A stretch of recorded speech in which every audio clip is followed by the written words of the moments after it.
बहुजन समाजाच्या नेत्यांची गळचेपी कशा पद्धतीनं भारतीय जनता पक्षामध्ये होते हे आपण अनेक उदाहरणांवरून आपल्या लक्षात येईल.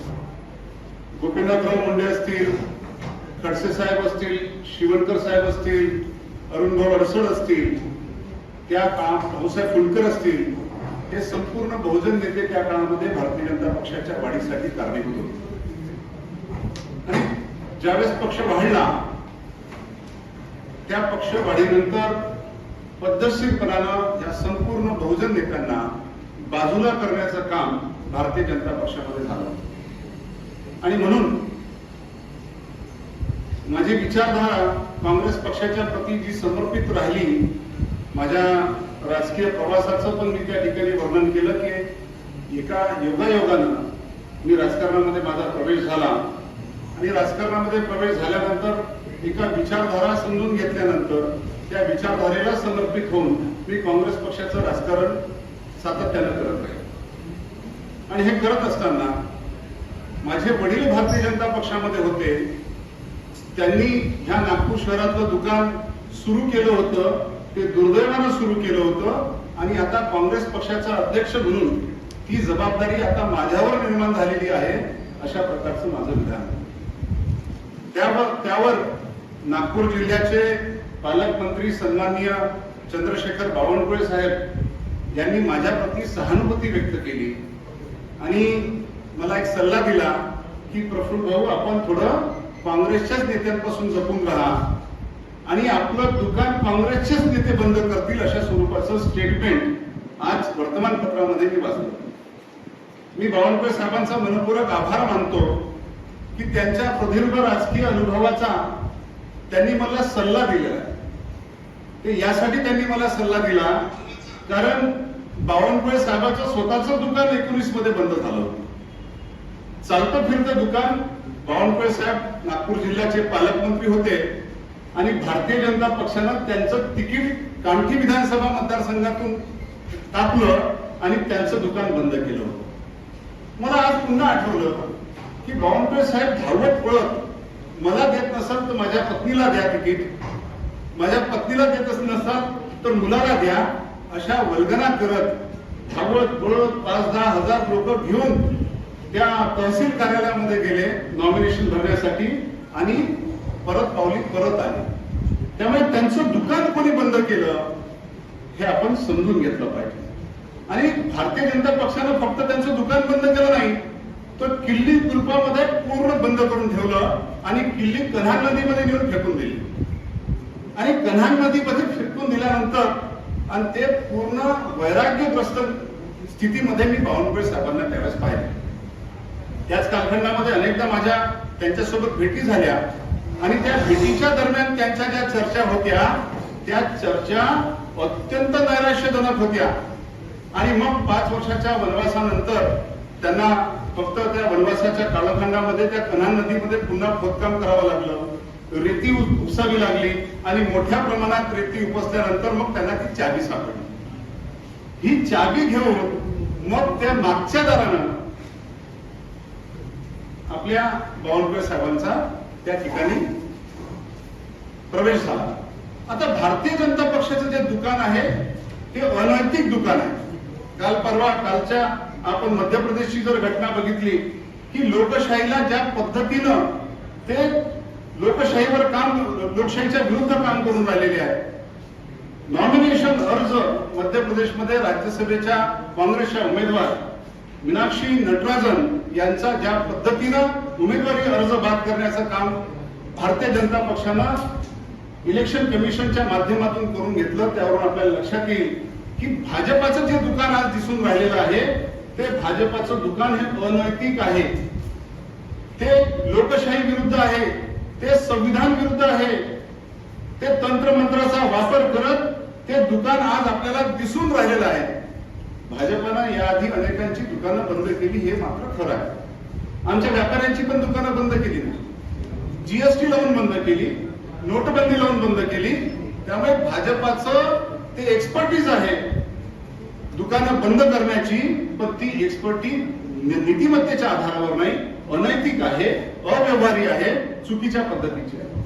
त्यामुळे बावनकुळे साहेब आपल्याला सांगू इच्छितो की आपण अनेक महसूल आज बावनकुळे साहेब महसूल खात्याचे मंत्री, किती दिवस महसूल खातं त्यांच्याकडे राहील हा प्रश्न आहे. कारण त्यांचं महसूल खात्याचं दुकान बंद करण्याचं काम त्यांच्याच पक्षातले मित्र काही करण्याचा प्रयत्न करणार. कारण खासगी बैठकांमध्ये, शासकीय बैठकांमध्ये बावनकुळे साहेब नेहमी म्हणतात की आता पुढचा मुख्यमंत्री मीच होणार आहे. आणि ते सरकारी अधिकाऱ्यांना सुद्धा म्हणतात पुढचा मुख्यमंत्री मीच होणार आहे. आणि पुढचा मुख्यमंत्री जर मी होणार आहे असं जर आपलं स्टेटमेंट आहे आणि तुमच्या विरोधामध्ये तुमच्याच पक्षामध्ये षडयंत्र सुरू आहे आणि बहुजन समाजाचे नेते म्हणून आम्हाला त्याची चिंता पण आहे. बहुजन समाजामध्ये बावनकुळे साहेब महत्वाचे नेते आहेत भारतीय जनता पक्षात. या आधी मुंडे साहेबांपासून तर खडसे साहेबांपर्यंतचे दुकानं बंद झाले. त्या आधारावर आम्हाला भीती वाटायला लागली की बावनकुळे साहेबांचं खातं तर जाणार नाही, मुख्यमंत्री तर सोडा, महसूल खातं त्यांचं आता शिल्लक राहील की नाही हाही एक आम्हाला चिंतेचा विषय वाटून राहिलेला आहे. त्यामुळे बावनकुळे साहेब तुमचं दुःख आमचं दुःख कमी अधिक प्रमाणामध्ये सारखं आहे. आमची काळजी करू नका, तुम्ही स्वतःची काळजी करा. आपली स्वतःची काळजी करणं नितांत गरजेचं आहे. बावनकुळे साहेब एकूण 2014 मध्ये भ्रष्टाचार, ज्यावेळेस भारतीय जनता पक्षाचे ते प्रदेश अध्यक्ष होते, 2019 मध्ये भारतीय जनता पक्षाचे प्रदेशाध्यक्ष होते, त्यावेळेस ते नेहमी म्हणायचे की आम्हाला भ्रष्टाचार मुक्त महाराष्ट्र निर्माण करायचा, भ्रष्टाचार मुक्त. भ्रष्टाचार म्हणे का भ्रष्टाचार म्हणे ते त्याला समजत नव्हतं नक्की. आता ह्या भ्रष्टाचार मुक्त महाराष्ट्रामध्ये त्यांचं खातं सर्वाधिक भ्रष्ट आहे. महसूल खातं प्रचंड भ्रष्ट आहे. रोज पुन्हा कोणी अँटी करप्शन मध्ये पकडल्या जाते, मोठ्या प्रमाणात वसुलीचे टार्गेट दिले जातात. त्यामुळे बावनकुळे साहेब आपला वापर, आपल्याच पक्षातले लोक आपला वापर करून राहिले, आपल्या माध्यमातून, आपल्या खात्याच्या माध्यमातून प्रचंड पैसा उकळण्याचं काम करून राहिले. ते पक्षासाठी वापरल्या जाते आणि उद्या समजा जेलमध्ये जाण्याची जर पाळी आली तर बावनकुळे साहेब जातील, तिथं दुसरा कोणी जाणार नाही. त्यामुळे आम्हाला चिंता बावनकुळे साहेबांची आहे. हा महत्वाचा विषय आहे. त्यामुळे बावनकुळे साहेबांनी ती दक्षता घ्यावी. बावनकुळे साहेब नागपूर जिल्ह्याचे पालकमंत्री, त्यांनी ते शासनाच्या नंबर 2 चे मंत्री आहेत. तर जास्त अधिक महत्वाचं असतं. आपण लक्षात घ्या की विदर्भामध्ये याआधी आपण कधीही अनुभवला नाही अशी हीट वेव्ह पुन्हा आपण अनुभवलेला आहे. प्रचंड हीट वेव्ह आहे आणि हे हीट वेव्ह असताना राज्याचा कुठलाही कृती आराखडा हीट वेव्हला सामान्याचा आजपर्यंत तयार झालेला नाही. जिल्ह्याचा कृती आराखडा नाही आहे. आताच हायकोर्टाला ती दखल घ्यावी लागली आणि ज्या शाळा 15 जून पासून सुरू होणार होत्या ते माननीय उच्च न्यायालय म्हणते की आता विदर्भातला उन्हाळा लक्षात घेता आपण 30 जून पासून सुरू केला पाहिजे. बावनकुळे साहेब ह्या शहरातल्या विद्यार्थ्यांची, ह्या शहरातल्या पालकांची जर अवस्था पाहिली आणि त्याच्यावर जर आपण उपाययोजना केली असती तर अधिक संयुक्तिक आणि उपयुक्त ह्या शहराच्या दृष्टिकोनातून राहिलं असतं. आणि हायकोर्टाने जो आदेश पारित केला त्या आदेशामध्ये त्यांनी फक्त स्टेट बोर्डच्या संदर्भामध्ये वक्तव्य केलेलं आहे. सीबीएसईच्या शाळांना सूट दिलेली आहे आणि सीबीएसई शाळेच्या विद्यार्थ्यांना उष्णाघात होणार नाही का? त्यांनाही होणार आहे. त्यामुळे माझी या निमित्तानं फक्त मी राजकीय स्टेटमेंट करण्यासाठी आलेलो नाहीये, सोबतच हा जो हीट वेव्ह आहे ह्या हीट वेव्हला सामान्याच्या दृष्टिकोनातून सीबीएसई शाळा असो, स्टेट बोर्ड शाळा असो किंवा खाजगी शिकवणी वर्ग असो, या तिन्ही याला आपण 30 तारखेपर्यंत ताबडतोब बंदी घातली पाहिजे. आणि ते काम जिल्हा प्रशासनाचं आहे. जिल्हा प्रशासनानं यावर एक आदेश पारित करून, आदेश देऊन ह्या तिन्ही प्रकारच्या विद्यार्थ्यांना 30 जून पर्यंत घराच्या बाहेर निघू नये अशा पद्धतीचा आदेश देण्याची नितांत आवश्यकता आहे.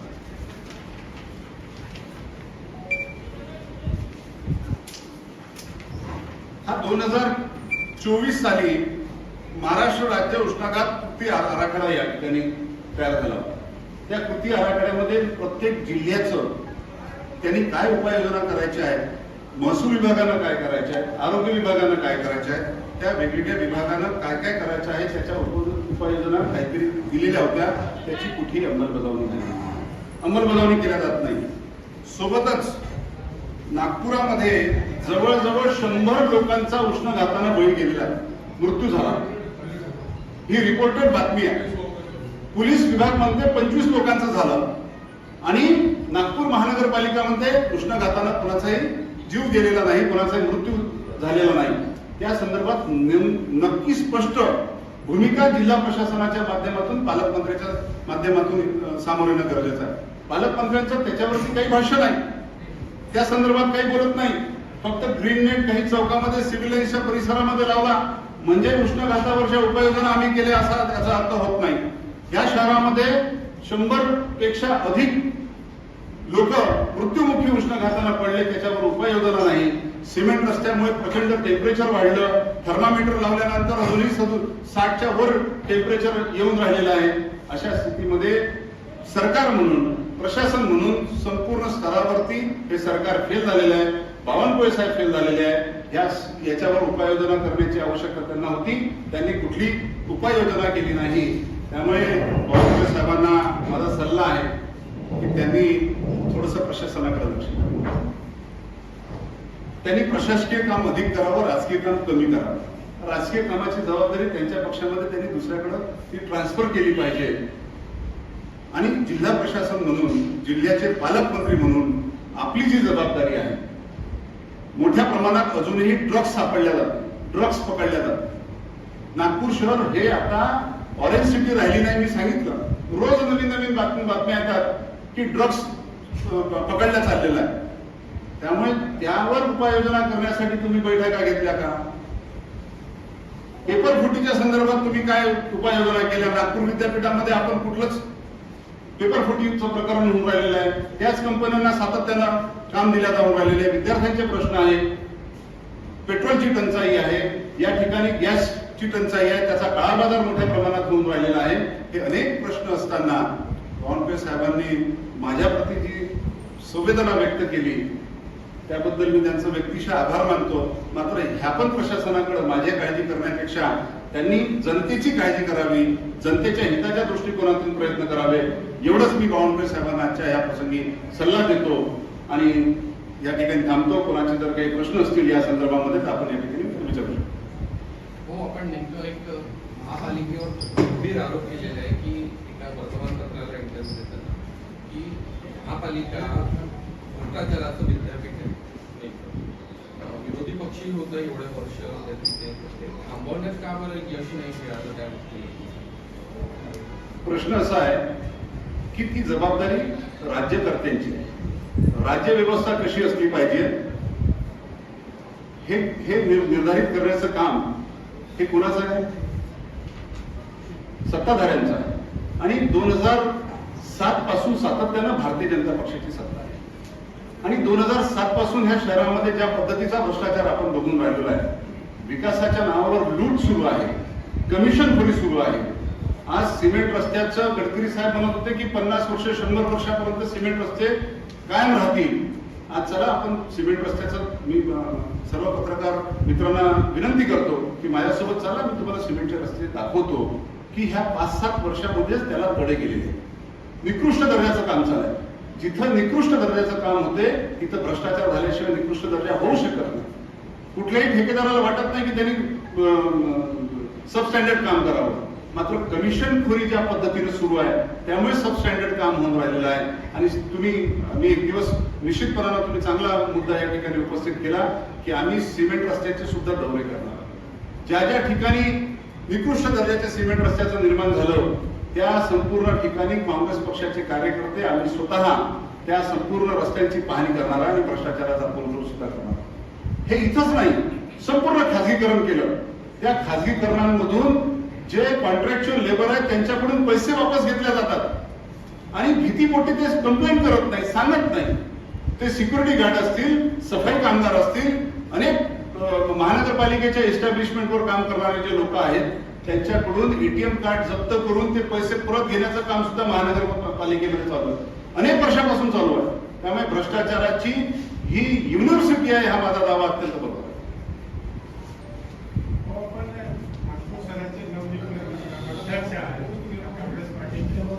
नागपूर शहरामध्ये पाणीचे OCWचे बिल खूप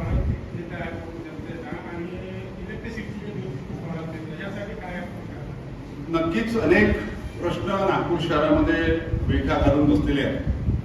पाण्याचे बिल हे दर 3 महिन्यानंतर येत होते.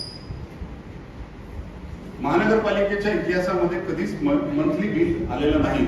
मात्र या वर्षी त्यांनी 1 महिन्याचे बिल सुरू करून टाकले, दर महिन्याचे. आणि ज्यावेळेस मोठ्या प्रमाणात तक्रारी आल्या तेव्हा भारतीय जनता पक्षाचे लोक जाऊन त्या ठिकाणी मोर्चा काढून राहिले की बिल कमी करा. त्यानंतर महापौर म्हणतात की नागरिकांनी पुढे यायचं आणि त्यांनी बिल घेऊन यायचं, म्हणजे पुन्हा नागरिकांना रांगेत लावण्याचं काम बीजेपीचे लोक करून राहिले. वास्तविकता प्रशासनाची जी चुकी झालेली असेल त्या प्रशासनाच्या चुकीच्या संदर्भामध्ये प्रशासनाने त्या बिल सुमोटो करेक्ट करणं गरजेचं आहे. मात्र सुमोटो करेक्ट न करता त्यामध्ये कुठलाही बदल न करता आपण नागरिकांना झोन कार्यालयामध्ये आम्ही ते शिबिर घेतो, तुमचं वाढीव आलेलं बिल आम्ही कमी करतो, अशा प्रकारची खोटी सहानुभूती नागरिकांची घेण्याचा प्रयत्न करतो.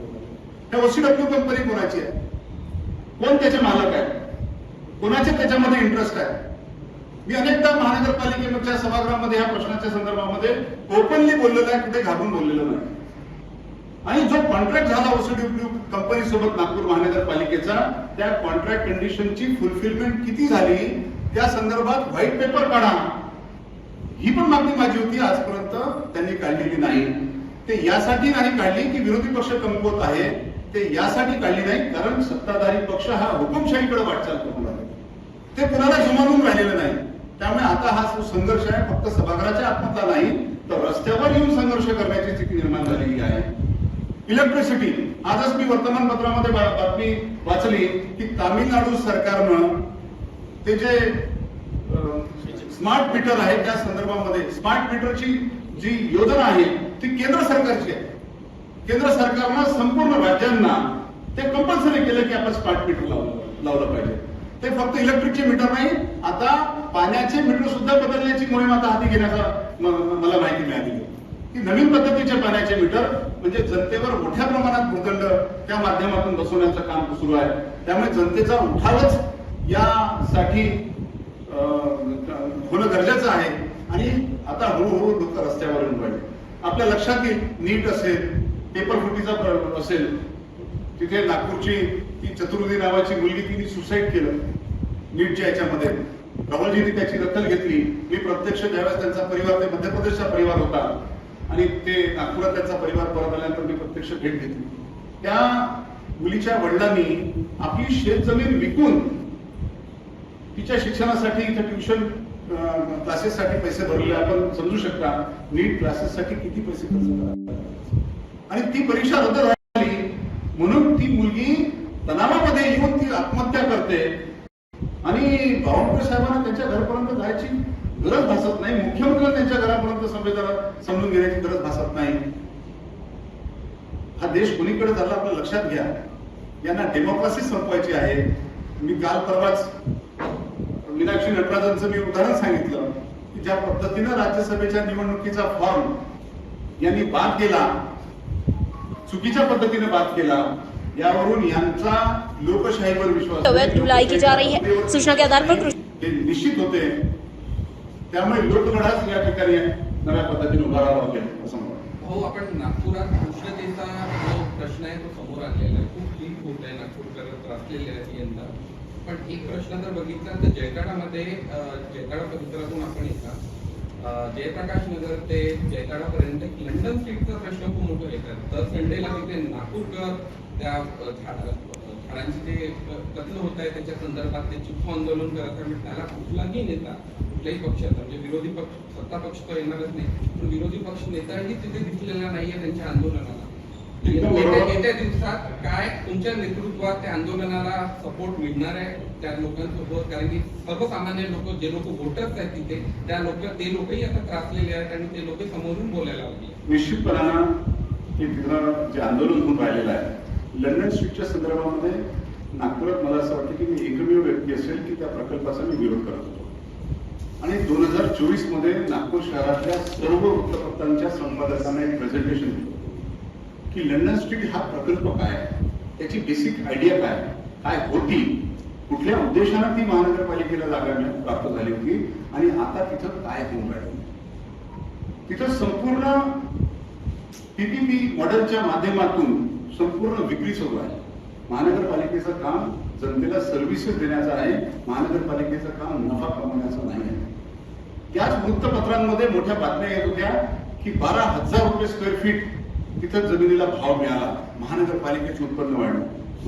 प्रॉपर्टी विकून उत्पन्न वाढत नाही. त्या संदर्भात मी प्रेझेंटेशन दिलं होतं. त्या भागा परिसरामध्ये जे आंदोलन सुरू आहे त्या आंदोलनकर्त्यांना पण माझी विनंती आहे की त्याचा हे झाडं कोण तोडून राहिलं, कशासाठी तोडून राहिलं आणि त्या तोडण्यामागे त्याच्या मागची लोक कोण आहे. आता तिथे चिपको आंदोलन सुरू आहे. मी म्हटलं झाड कुठं पळून चाललेलं नाही, झाडाला चिपकण्याची गरज नाही, तुम्ही गडकरीच्या झाडाला चिपका. कारण गडकरी कारणीभूत आहेत त्या संपूर्ण प्रकल्पासाठी, सरकार कारणीभूत आहे. तर ते आंदोलन तशा स्वरूपाचं झालं पाहिजे. आंदोलन फक्त सिम्बॉलिक सोशल मीडिया किंवा वृत्तपत्रामध्ये बातमी येण्यापुरतं आंदोलन असता कामा नये. त्या संदर्भातल्या तुमच्या राजकीय भूमिका सुद्धा निश्चित झाल्या पाहिजे की ह्या ज्या राजकीय कारणामुळे ज्या राजकीय नेत्यांनी हा प्रकल्प ह्या शहरावर लादला, इथं लंडन स्ट्रीटची कोणाची मागणी नव्हती. महानगरपालिकेच्या शाळा बंद होऊन राहिल्या, दवाखान्याची स्थिती वाईट आहे, रोजगाराची स्थिती वाईट आहे. हे असताना फक्त मॉल्स म्हणजे डेव्हलपमेंट नाही. तिथं बाजाराची मागणी मी स्वतः केली होती. गडकरी साहेबांना स्वतः जाऊन प्रत्यक्ष भेटलो, त्यांच्या जनता दरबारामध्ये जाऊन भेटलो आणि त्यांना विनंती केली की ह्या संपूर्ण परिसरामध्ये खामला मार्केट असेल, जेता मार्केट असेल, मोठ्या प्रमाणामध्ये लोक तिथं मार्केटमध्ये येतात. आठवडी बाजार भरतो, दैनंदिन बाजार भरतो, तो रस्त्यावर आहे. लोकांना असं वाटते की तो अनधिकृत आहे, मात्र लोकांच्या गरजा पूर्ण करण्यासाठी तिथं बाजार होणं गरजेचं आहे. मी स्वतः विनंती केली. हफीज कॉन्ट्रॅक्टरने त्यांचं डिझाईन केलं, मात्र ते पुन्हा पीपीपीच्या माध्यमातून केलं होतं, जिथं सामान्य दुकानदारांना कुठेही स्थान नव्हतं. त्याची तुम्हाला टीव्हीसी टाउन हँडिंग कमिटी आहे. या शहरामध्ये शहराचा विस्तार होऊन राहिला. रिंग रोडच्या पलीकडं वनथट शहर निर्माण झालं. रिंग रोडच्या पलीकडं वनथट शहरामध्ये एक बाजार नाही आहे. महानगरपालिकेचा अधिकृत आहे. सत्ता 2007 पासून त्यांची आहे, भारतीय जनता पक्षाची. नागपूर शहराचा शहर विकास आराखडा 2000 साली झाल्यानंतर ज्या आरक्षणाखालील जमिनी होत्या त्या किती ऍक्वायर्ड झाल्या, त्या किती डेव्हलप केल्या याची शोधपत्रिका सुद्धा यांना करावी लागणार आहे. एखाद्या नेत्याला वाटतं तसं डेव्हलपमेंट नाही. कुठल्याही शहराचा विकास आराखडा तयार होतो आणि त्याचा 20 वर्षाचा प्लॅन असतो. त्या 20 वर्षाच्या प्लॅनचे टप्पे सुद्धा निर्धारित केले जातात, मात्र त्याच्यावर काही काम केलं जात नाही. हा प्रश्न फक्त सत्ता पक्ष किंवा विरोधी पक्षाचा नाही, या शहरातल्या नागरिकांना सुद्धा निर्णय घ्यावा लागणार आहे की आपलं शहर कसं असलं पाहिजे. आपल्या शहराचा विकासाची परिभाषा काय असली पाहिजे. फक्त एखाद्या नेत्याला वाटतो, एखादा नेता म्हणतोय आणि मग त्याच्या नेत्याच्या विरोधात आम्हाला बोलायचं धारिष्ट नाहीये म्हणून आम्ही मुकाट्यानं मान्य करतो, ही पण स्थिती होता कामा. आपण फुटाळा लेक मध्ये कारंजे झाले. विरोधी पक्ष कोण असतो. लोकशाहीमध्ये पहिली विरोधी पक्ष असते जनता, दुसरा विरोधी पक्ष असतो राजकीय पक्ष, तिसरा विरोधी पक्ष असतो वृत्तपत्र आणि चौथा विरोधी पक्ष असतो न्यायालय. आज ह्या चारही विरोधी पक्षांची स्थिती काय आहे आपण समजून घ्या. आता फक्त आम्हाला जी आशा आहे ती लोकांवर आहे. लोकच त्यामध्ये उठाव करतील. कारण ह्या शहराचा बट्ट्याबोळ ह्या 10 वर्षामध्ये, ह्या 15 वर्षामध्ये भारतीय जनता पक्षाच्या माध्यमातून पुढचे विकास पाऊल काय असणार आहे. आपले पुढचे विकास पाऊल सत्तेत काय असणार आहे. आल्यानंतर आमचा मास्टर प्लॅन दाखल करून आम्ही निश्चित करणार. ठीक आहे.